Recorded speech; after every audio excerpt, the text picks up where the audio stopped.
बिस्मिल्लाहिर्रहमानिर्रहीम। चैप्टर का नेम है बायोडाइवर्सिटी और बायो मीन्स लाइफ होता है, डाइवर्सिटी मीन्स की वेराइटी होता है। ठीक है, तो लाइफ की वेराइटी इन अदर वर्ड्स हम आज पढ़ेंगे। और बायोडाइवर्सिटी जो है इसमें सारे टाइप के ऑर्गेनिजम्स इंक्लूडेड होती हैं।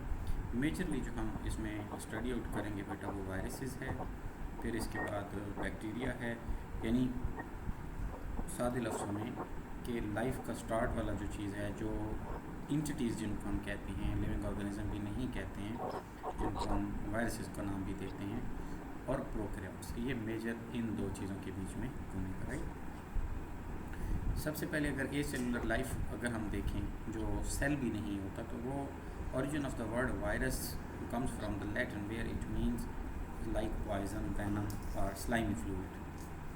अब ये जो चीज़ें हैं ये क्लू देती हैं कि वायरसेस जो है ये आपके लिए हार्मफुल हो सकता है। बात समझे? यानी हम सादे लफ्ज़ों में ये कहते हैं कि दीज आर द क्लू, कि जिसमें हमें ये पता लगता है कि ये कोई चीज़ हार्मफुल है नहीं है, या इस तरह से।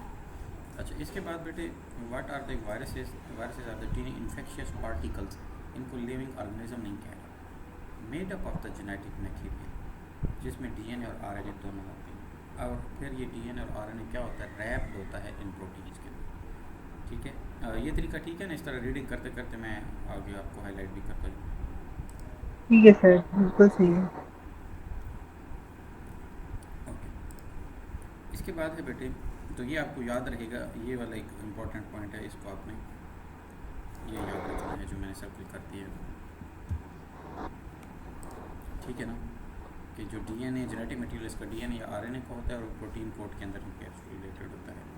सो they are the small and can only be seen by the special microscope. Protein की माइक्रोस्कोप भी यानी कि इसको नहीं देख सकती वैसे इसको। एक चीज़ और भी आपको बता दूं कि पुराने दौर में ना लुइस पास्चर जो था, उसने प्रिजर्वेशन ऑफ फूड के तरीके बताए थे।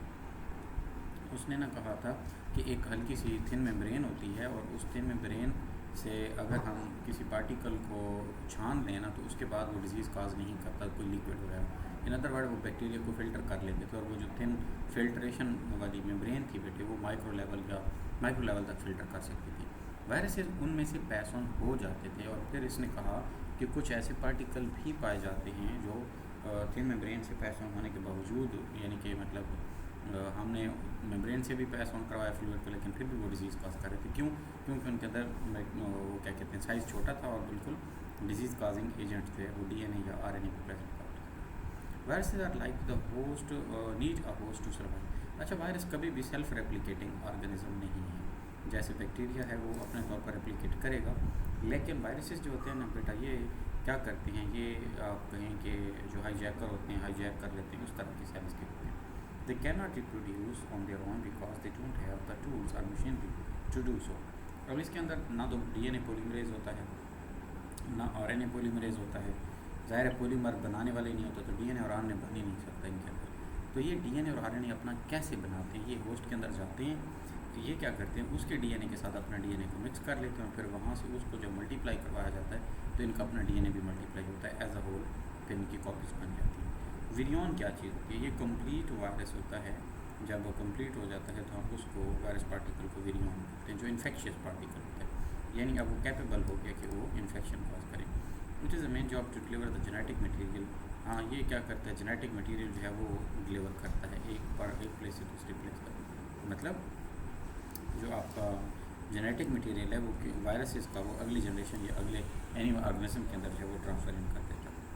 इसके बाद आ जाते हैं बेटे करेक्टरिस्टिक्स। आपको पता है कि वायरसेस जो है वो शेप और स्ट्रक्चर में वायरसेस जो है वो डिफरेंट शेप के होते हैं, जिसमें टोबैको मोज़ेक वायरस जो है वो रॉड लाइक होता है। अब यहाँ पे ये रटा है कि रॉड शेप का कोई वायरस कौन सा है जी? टोबैको मोज़ेक है वायरस। फिर इसके बाद ब्रिक्स शेप का इन्फ्लुएंजा वायरस है। टैडपोल शेप का, ये केमसीक्यूज़ पे आया हुआ था इसको लेके, कि टैडपोल शेप का वायरस जो है वो बैक्टीरियोफेजिस होती है। ठीक है ना, तो ये आपको शायद आपने याद भी किया हो जब एमसीक्यूज़ आप पढ़ी हो। ओवरऑल अगर हम ब्रॉडली देखें तो बेटे प्रोटीन का कोट बना होता है, ठीक है, और जिसको हम कैप्सिड भी बोलते हैं। और इसके बाद कैप्सोमियर जो होते हैं, ये क्या होते हैं? कैप्सोमियर उन सब यूनिट्स को कहा जाता है जो मिल के आप कहें कि प्रोटीन कोट बनाते हैं। ठीक है, जो प्रोटीन का कोट होता है उसको हम क्या बोलते हैं? कैप्सिड भी कहते हैं। और कैप्सिड जो है वो छोटे छोटे पार्ट्स के टुकड़ों से बना होता है, जिनको हम कैप्सोमियर्स कहते हैं। Some viruses have outer envelope made up of the protein, lipids and carbohydrates, यानी आमतौर पे तो प्रोटीन कोट का ही बना होता है, लेकिन कुछ के अंदर ये प्रोटीन किसका होता है, लिपिड का होता है या फिर कार्बोहाइड्रेट्स का होता है, यानी इन तीनों का मिक्सचर का बना होता है। फिर कहते हैं कि inside the viruses there is a nucleoid. Nucleoid कैसे कहते हैं बेटा, डीएनए या आरएनए का जो जेनेटिक मटेरियल होता है इसको कह रहे हैं न्यूक्लियोइड। याद रहेगा ये। जी सर। ओके, अब हम चलते हैं इधर, एक मिनट इसको थोड़ा सा हम नीचे मैं हैंड टूल का यूज़ कर सकूँ।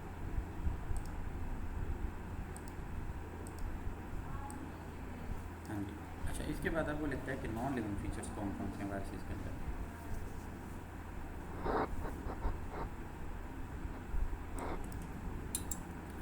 वायरसेस के अंदर बेटे चूँकि ये सेल्स नहीं होते तो इनके अंदर प्रोटोप्लाज्म भी नहीं होता, इनके अंदर एंजाइम भी नहीं होता, इनके अंदर रेस्पिरेशन का सिस्टम भी नहीं होता, एनर्जी की जनरेशन नहीं होती, माइटोकॉन्ड्रिया इनके अंदर नहीं होता, इसलिए ये सारे नॉन लिविंग वाली बातें इनके अंदर है, तो इसलिए हम इनको नॉन लिविंग भी संभव कहते हैं।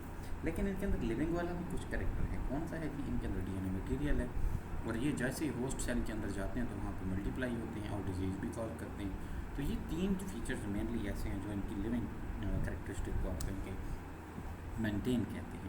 अच्छा, इसके बाद क्लासिफाई करते हैं तो वायरसेस को हम दो मेजर ग्रुप्स के अंदर डिवाइड करते हैं, एक डीऑक्सी वायरा और एक राइबो वायरा। डीऑक्सी वाला जो होगा उसके अंदर डीएनए वायरस होगा, यानी उनके अंदर डीएनए डबल स्ट्रैंडेड होगा, और जो राइबो वायरा होगा उनके अंदर राइबोसोमल आरएनए होगा, यानी कि सॉरी हाँ राइबोसोमल आरएनए जो है वो राइबोस शुगर होती है बेसिकली, जो 5 कार्बन शुगर होती है, और डीऑक्सी में तो ऑक्सीजन नहीं होती, राइबोस शुगर के अंदर ऑक्सीजन होती है, तो इसकी वजह से हम कहते हैं कि आरएनए होता है, ठीक है ना। इसके बाद अगर हम बात करें ओवरऑल क्लासिफिकेशन दो तरह की होगी, जेनेटिक मटेरियल, तो जो डबल स्टैंडर्ड डीएनए है उसकी एक एग्जांपल, अब ये एग्जांपलें आपने याद करना, क्यों, क्योंकि एग्जांपल से रिलेटेड वो ये वाली चीज़ जो है ना, कौन से वाले का वायरस जो है वो किस तरह का है। अब वो पूछता है कि अब पॉपुलर वायरस है इन्फ्लुएंजा और HIV, तो ये सिंगल स्टैंडर्ड आरएनए वायरस होते हैं। आमतौर पर बच्चों को इसका तो पता होता है, ऊपर की चीज़ों का नहीं पता होता, मसलन कि हर्पीज़ वायरस है वो डबल स्टैंडर्ड और डीएनए है। अब सिंगल स्टैंडर्ड भी डीएनए होता है, जैसे बैक्टीरियोफेजेस के अंदर, ठीक है ना, वो सिंगल स्टैंडर्ड डीएनए, हालांकि सिंगल स्टैंडर्ड डीएनए रूटीन में पाया भी नहीं जाता, लेकिन वायरसेस के अंदर ये चीज़ भी एग्जिस्ट करती है। और फिर एक और चीज़, जो सिंगल स्टैंडर्ड हमेशा आरएनए सिंगल स्टैंडर्ड होता है, लेकिन वायरस के अंदर डबल स्टैंडर्ड आरएनए भी है। तो ये जो रूटीन से हट की चीज़ें हैं बेटा, ये भी वायरसेस के अंदर पाए जाते हैं, और उसकी एग्जांपल्स भी उसने लिखी हुई करियो वायरसेस हैं जिनके अंदर डबल स्टैंडर्ड आरएनए होता है, राइट। रिप्रोडक्शन तो ये कभी भी खुद से रिप्रोड्यूस नहीं करते, बल्कि होस्ट की सेल की फैक्ट्री के ऊपर जो है ना, वो मशीनरी सेटअप के ऊपर डिपेंड करता है। ओवरऑल सिमेट्री क्या है जी, हेलिकल भी होते हैं, क्यूबिकल होते हैं, मिक्स्ड होते हैं, ये क्रिस्टलाइज हो भी जाते हैं, नहीं भी होते। एक चीज़ और जो है कि ये बहुत छोटे होते हैं, ये memory bytes, some viruses infect plants and some animals and some even effect the bacteria and fungi. हाँ चलो, ये तो उसने बता दिया मेमोरी बाइट्स के अंदर, लेकिन ये कोई इसका तुक नहीं बनता था। सिंपल ये है कि वायरसेस जो होते हैं ना, कुछ जिनको पता होता है वो उनके इन्फेक्शन जो है वो बड़े स्पेसिफाइड होते हैं कि उन्होंने एनिमल्स के अंदर इन्फेक्शन कॉज करना है, बैक्टीरिया के अंदर या फिर वायरसेस के अंदर। इसके बाद बेटे हम चलते हैं ज़रा, नेक्स्ट जो है वो है आपका HIV। अब HIV have an enzyme called the reverse transcriptase. Reverse transcriptase HIV के अंदर होता है, जो कि रिवर्स ट्रांसक्रिप्टेज का मतलब क्या होता है, ट्रांसक्रिप्शन होती है लेकिन रिवर्स होती है। ये बेटे क्या होती है, RNA को DNA के अंदर कन्वर्ट कर देती है। हमेशा जो नेचुरल ट्रांसक्रिप्शन का प्रोसेस होता है वो ऐसे होता है बेटे कि हमेशा DNA डबल स्ट्रैंड होता है, वो अनजिप होता है, अनजिप होने के बाद DNA से एक कॉपी बनती है जिसको मैसेंजर RNA कहते हैं, और फिर उस RNA के बेस पर प्रोटीन बनती है। तो यहाँ पे क्या हो रहा है, ऑलरेडी RNA बना हुआ है, और RNA से हम क्या चीज़ बना रहे हैं, DNA बना रहे हैं।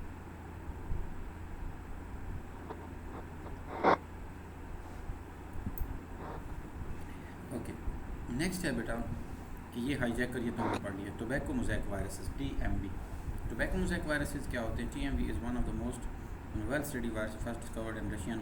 अब यहाँ पे डिस्कवरी आ सकती है कि किसने डिस्कवर किया था, इवानोव्स्की जो था ना, ये रशियन था एक साइंटिस्ट, उसके बाद शेप जो है इनकी रॉड लाइक होती है, और हाँ ये आते हैं, ये 300 नैनोमीटर लॉन्ग है, और एक होता है कि इसके अंदर कैप्सोमीयर कितने होते हैं, ये भी इसने नहीं लिखा हुआ।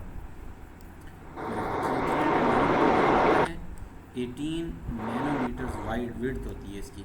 ये तो चलो इतना नहीं है, डायमेंशन से हट के ना R N is 330 nanometre long made up of the 70 है ये वाला के, ये 7300 यानी 7300 न्यूक्लियोटाइड यूनिट से मिलकर बना होता है।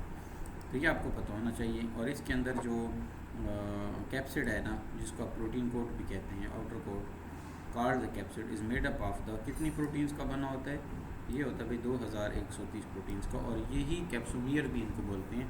ये पूछता है MCQs क्या आता है कि TMV वायरस जो होता है, tobacco mosaic virus, consist of how much capsomeres, it's proteinaceous code जो है कंसिस्ट ऑफ, या कंटेन्स हाउ मैनी कैप्सोमियर्स। तो बेटे आपको ये पता होना चाहिए कि 2130 प्रोटीनेशियस सब यूनिट जिनको कैप्सोमियर कहते होते हैं। फिर आ जाते हैं बैक्टीरियोफेजेस, जो बैक्टीरिया उस पर अटैक करते हैं। ये वायरसेस जो हैं, इनका ये साइज़ लिखा हुआ है कि ये इतने टीनी होते हैं कि ये यानी कि 1 ड्रॉप माइक्रोलीटर तक चले जाते हैं। क्या मतलब है कि अगर 100 मिलियन फेजेस जो हैं वो एक ड्रॉप छोटे से माइक्रोलीटर के अंदर आप अगर देखें तो 100 मिलियन बहुत बड़ा एक नंबर है, इतने फेजेस प्रेजेंट हो सकते हैं। और टाइप्स ऑफ फेजेस मीन वही बैक्टीरियोफेजेस की टाइप्स क्या हैं बेटे? तो सबसे पहले विरुलेंट फेजेस आ जाते हैं जो बीमारी काज करते हैं, और फिर ए विरुलेंट होते हैं जो डिसीज़ काज नहीं करते, बल्कि इंस्टेड क्या होते हैं बेटे, ये उस चीज़ को आप कहें कि सोए हुए होते हैं, स्नीकी टाइप होते हैं, और फिर with the passage of time क्या करते हैं, ये एक्टिव हो जाते हैं when they found a suitable conditions. ठीक है, तो विरुलेंट फेज जो होती है बेटा, ये बैड गाइस भी इनको ये टर्म दी हुई है, और ये डिस्ट्रॉय कर देते हैं बैक्टीरियल लाइफ साइकिल को, यानी बैक्टीरिया के DNA के अंदर इन्वॉल्व होते हैं। इन्वॉल्व होने के बाद फिर ये क्या करते हैं बेटा, ये उससे रेप्लिकेट होते हैं। रेप्लिकेट होने के बाद बैक्टीरिया से पूरे के पूरे इनकी कॉपीज़ बनती है, और फिर बैक्टीरिया को भ्रष्ट करवा देते हैं। ठीक है, लिटिक साइकिल में चले जाते हैं। फिर आ जाता है जो नेक्स्ट वाला है ना, टेम्परेट और एविरुलेंट फेज, ये लाइजोजेनिक साइकिल होता है। लाइजोजेनिक साइकिल के अंदर ये क्या करते हैं बेटे, सिंपल DNA को रेप्लिकेट करवाते रहते हैं। जब बैक्टीरिया रेप्लिकेट करता है तो वो बैक्टीरिया की हर कॉपी के अंदर रेप्लिकेशन उसकी चली जाती है, लेकिन ये तब तक इफ़ेक्टिव नहीं होते अनटिल कि हम UV लाइट उसके ऊपर ना फॉल करवा दें या कोई ट्रिगर ना कर दें, फिर ये जाके यानी कि आप कहें कि इनके अंदर एक्टिवेशन होती है। इनका स्ट्रक्चर कैसे होता है, तो ये आपको पता होना चाहिए कि इनका टैडपोल का स्ट्रक्चर किसका होता है, ये वो बैक्टीरियोफेज का होता है। दे हैव हेड, इनका एक हेड होता है, जेनेटिक मटेरियल होती है, और फिर टेल भी होती है। अच्छा, फिर इसके बाद एक एंड प्लेट होती है जिसके ऊपर सारे फेजेस जो हैं वो आके इकट्ठे हो रहे होते हैं। बैक्टीरिया यानी कि उसके एंड प्लेट के ऊपर उसकी टेल के फाइबर लगे होते हैं, या आप कहीं की लेग्स उसकी अटैच होती हैं, टेल्स। लिटिक साइकिल में क्या होता है, डिस्ट्रक्टिव साइकिल में, ये आपको बहुत पुरानी चीज़ है, पता भी है कि अटैचमेंट होती है पहले, फिर वो अपना इंजेक्ट करता है अपना जीनोम, जो DNA होता है, ये वायरस होता है, फिर टेक ओवर करता है control to the host, factory host के बाद फिर क्या करता है, डिस्ट्रक्ट कर देता है। ये है लिटिक साइकिल, जिसको आप दूसरे लफ्ज़ में डिस्ट्रक्टिव साइकिल भी कहते हैं, जिसमें आपकी जो बैक्टीरियाज हैं वो डेड हो जाते हैं, और डेड होने के बाद वो नए क्या कहते हैं कि वायरसेस जो है वो जन्म देते हैं। अच्छा, इसके बाद नेक्स्ट आ जाता है बेटा लाइजोजेनिक साइकिल। लाइजोजेनिक साइकिल या स्नीकी साइकिल भी इसको बोलते हैं। और ये क्या होता है, इसके अंदर एक्चुअली ये होता है बेटे कि आपके पास जो बैक्टीरियोफेज होती हैं वो क्या करते हैं कि बैक्टीरियोफेज यानी कि एक होस्ट के तौर पर काम करते हैं, और बैक्टीरियोफेज अटैक करता है होस्ट के ऊपर, और वहाँ से उसके DNA को होल्ड करते हैं, और होल्ड करने के बाद वहाँ से सारा जो है ना अपनी DNA की रेप्लिकेशन करवाते हैं। लेकिन ये उसमें वही पुराने स्टेप्स की तरह अटैच होता है, अटैच होने के बाद इंटीग्रेट करता है, इंटीग्रेशन के बाद साइलेंट मल्टीप्लिकेशन, ये इसका मेन एक स्टेप होता है जिसमें ये मल्टीप्लाई करता है, लेकिन इसके अंदर कोई और फर्दर चेंज नहीं आता। फिर क्या होता है कि जी ये जैसे ही ये देखो ना लिखा हुआ है कि UV लाइट या केमिकल्स अगर इसको मिलती है ना, आप एक्सटर्नली कोई ऐसे केमिकल एसिडिक इन्वायरमेंट में चला जाता है वो बैक्टीरिया या किसी इस तरह से, तो फिर ये क्या करते हैं कि ये बैक्टीरियोफेज पर जाग जाती है, और फिर क्या करते हैं ये लिटिक साइकिल की तरफ चले जाते हैं और डिस्ट्रॉय करते हैं। तो लेटिक और लाइजोजेनिक साइकिल का आपको मेजर फ़र्क समझ आ गया, इसकी ज़रूरत नहीं है दोबारा पढ़ने की। इसके बाद मेमोरी बाइट्स जो आपको दोबारा से मेमोराइज़ करने वाली छोटी मोटी चीज़ें हो सकती हैं, वो क्या हैं जी कि टी सीरीज़ जो है वो उसमें T4, T2 और T6 तक के ये पड़े हुए हैं, ठीक है। और इसके बाद क्या होता है, scientist use the phages to study how viruses infect cells in control. तो वो कहते हैं कि जी ज़्यादातर जो वेल स्टडीड है ना टी सीरीज़ के बाद फेजेस स्टडी किए गए हैं, और वो T2, T4 और T6 के फेजेस हैं, बस दैट्स ऑल। विराइड क्या चीज़ है? विराइड जो है ये इवन स्मॉलर दैन वायरसेस होते हैं, इनके ऊपर प्रोटीन कोट भी नहीं होता, बल्कि सिर्फ इनका RNA होता है। यानी अगर मैं कहूँ तो ये कह रहा है कि टिनी पीसेस, कौन से वाले पीसेस, यानी कि विदाउट एन प्रोटीन कोट के बगैर जो एक चीज़ होती है उसको हम बोलते हैं viride. They cause diseases in plants like potato spindle, ये एक यानी आलू को लगने वाली बीमारी होगी जो tuber cause, potato spindle tuber cause. और फिर सिट्रस एक्सोकॉटिस, यानी ये वो बीमारियां हैं जो प्लांट से रिलेटेड एक तरह से हो गई हैं। और फिर द ह्यूमन, ओनली ह्यूमन के अंदर जो डिजीज़ करता है वो हेपेटाइटिस डी है, ये लिवर की बीमारी होती है जिसको अब यरकान भी बोलते हैं साथ लफ्ज़ में उर्फियान में। तो ये जो है ना वो कौन फैला रहा होता है? वेराइड्स फैला रहे होते हैं। वेराइड्स आपको पता होना चाहिए वंस अगेन कि they do not have a proteinaceous part और proteinaceous coat, instead they have just RNA piece जो कि आगे फर्दर रिप्लिकेट होकर डिजीज़ कॉज करते हैं। वायरल डिजीज़ जो हैं बेटे वो कौन सी होती हैं? वायरल डिजीज़ जो है आपके पास लिखा हुआ टोबैको मोज़ेक डिजीज़, ये अफेक्ट करता है। अब ये डिफरेंट वायरसेस हैं और उनकी डिजीज़ हैं। प्लांट से डिजीज़ पहले उसने बता दी है, leaf curl of papaya plants, जिसमें पपाया की लीफ कर्ली हो जाती हैं। और फिर पोटैटो लीफ रोल हो जाता है, जिसमें खाली potato leaves do roll and turn yellow, फिर ये येलोइश फॉर्मेशन में चले जाते हैं। इसके बाद bunchy top of banana stunts banana plants and making leaves grow and the bunched manner, यानी किस तरह से कि मल्टीपल बंच जैसे गुच्छा सा होता है उस तरह से ग्रो करते हैं। और फिर वो प्रॉपर आप कहें कि जब चौड़े नहीं हो पाते, चौड़े नहीं होंगे तो फिर ऑटोमेटिकली उनकी फूड बनेगी नहीं इतनी ज़्यादा। तो ये भी एक डिजीज़ होती है। उसके बाद चंगरू डिजीज़ ऑफ राइस, इसमें क्या होता है? Effect the rice plant during turning the yellowing leaves yellow, फिर रिड्यूसिंग द ग्रोथ। लाजमी सी बात है, जब ग्रीन प्लांट के लीव भी नहीं होंगे तो फिर वो फूड क्या बनाएंगे? तो ओवरऑल ग्रोथ रिड्यूस हो जाती है। टोमेटो लीफ कर्ल, इसमें क्या होता है कि curls the tomato leaves and reduces the fruit production. ज़ाहिर है जहाँ जहाँ भी लीव्स को इफेक्ट करेगा तो उधर उधर अगर आप इसको ध्यान से देखें तो बेटे क्या होगा कि ऑटोमेटिकली वहाँ पे फ्रूट जो है वो इफेक्ट हो रही होगी। अच्छा, फिर आ जाते हैं ये वही डिजीज़ हैं वो कौन सी हैं? Chicken pox, small pox, measles होती हैं, रेबीज़ होती है जो कि बावला कुत्ते के काटने की वजह से होती है, ये भी एक वायरस होते हैं वहाँ से होती है। फिर इसके बाद है जी एड्स की बीमारी, आपको पता है कि ये जिसमें severe loss of immune system होता है आपका। इसके बाद वेट लॉस भी बहुत ज़्यादा जल्दी हो जाता है और फिर मल्टीपल इश्यूज़ आते हैं और वो HIV काज करते हैं।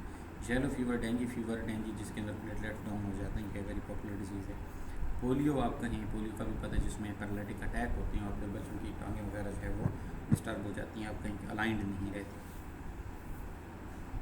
एक मिनट बेटे, तो ये हेपेटाइटिस बी अगेन से, उधर हेपेटाइटिस डी था तो यहाँ हेपेटाइटिस बी की इन्वॉल्वमेंट है जो कि फिर से लिवर की डिजीज़ है और इश्यूज़ क्रिएट होते हैं। ओके, अब HIV life cycle and AIDS symptom. HIV का जो लाइफ साइकिल है वो कैसा है और एड्स जो कि इतना पॉपुलर डिजीज़ है और ये जो है कौन सी बीमारी होती है, इसके सिम्टम्स कौन कौन से होते हैं। तो आपको एड्स है उसके अंदर यानी कि लाइफ साइकिल में पहले अटैचमेंट एंड एंट्री, बिल्कुल वही पुराना सिस्टम होगा कि इम्यून सेल के ऊपर ये अटैच होगा, फिर वहाँ से इंटर होके उसमें चला जाएगा, फिर रिवर्स ट्रांसक्रिप्टेज का सीन शुरू होगा।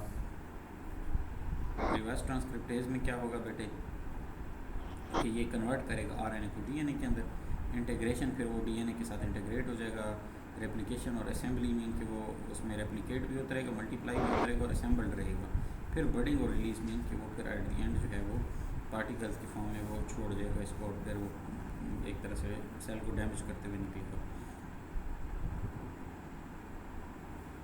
तो फिर ये क्या करता है कि जब वहाँ से मल्टीपल वायरसेस निकलेंगे तो वो अफेक्ट करेंगे बाकियों को भी।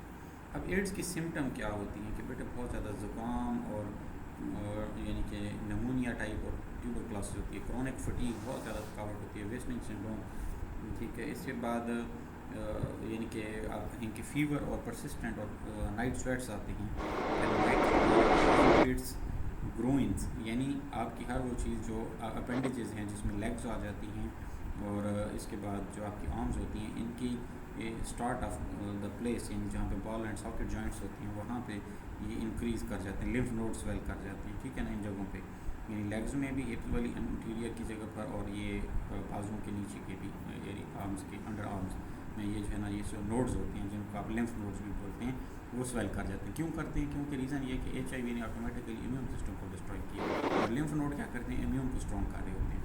तो ये सारी चीज़ें चली जाती हैं। फिर मेमोरी लॉस भी होता है और डिफ़िकल्ट कंसंट्रेशन, ऐसी बात है जब दिमाग फोकस ही नहीं कर पा रहा तो कंसंट्रेशन मतलब मेमोरी तो ऑटोमेटिकली गई फिर, तो ये इसके साथ लिंक होते हैं। फिर आते हैं बेटा एक अगला, ये यहाँ तक हमारा वायरस कंप्लीट होता है, और वायरसेस के बाद फिर आ जाते हैं प्रोकैरियोट्स, किंगडम मोंडा। किंगडम मोंडा के अंदर जो है वो एक ब्रॉडर क्लासिफिकेशन है।